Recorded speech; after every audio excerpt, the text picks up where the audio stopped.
2টার পরে হঠাৎ করে আওয়াজ পাইছে কোনটা, তো ভাবছে ফ্রিজের আওয়াজ হইতেছে, তো এখানে গেছে আর গলার মধ্যে দাও ধরে রাখছে। কে ধরছে? তারা লোকজন আইছে, তারা কতজন আসলো তারা? 6-7 জনের মতো। তারা কি অস্ত্র নিয়ে আইছিল? অস্ত্র তো দাও আসলো, আবার ওই কিছু কুলে টুলে যে জাতীয় জিনিস আছে। ঢুকছে কিভাবে ঘরের মধ্যে? ওই তো সামনের দরজা দিয়ে ঢুকছে।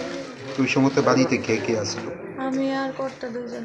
কি কি নিছে চুরিগুলো? নিচে কি জিনিস, টাকা পয়সা নিচে, সোনার জিনিস নিচে। রাত্রে 2:05 এমন টাইমে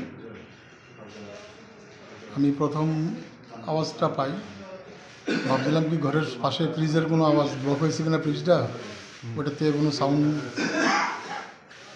বাড়িছে কিনা। তো ওইটা খুলতে গিয়ে আমাদের ডাইন পাশে যে দরজাটা ওটা খুলে রান্নার কিচেনের ফ্রিজটা অফ করতে চেয়েছিলাম, এমন টাইমে তারা 4 জনেই অ্যাটাক করলো। দাউনিয়া কেউ গলাতে ইয়ে করলো, নিয়ে আমার এই আবার বেডরুমে না ভাইয়া গলাতে দাম ধরে রাখলো। তারা কি অস্ত্র নিয়ে আইছিল? অস্ত্র নিয়ে আসছে। কতজন আসলো তারা? তারা ঘরে ছিল প্রায় 6 জনের কাছাকাছি, 6 জন। কি কি নিছে আপনার বাড়ি থেকে? বাড়ির থেকে নিচে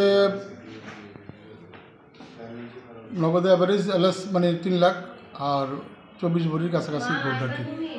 আর কি নিছে?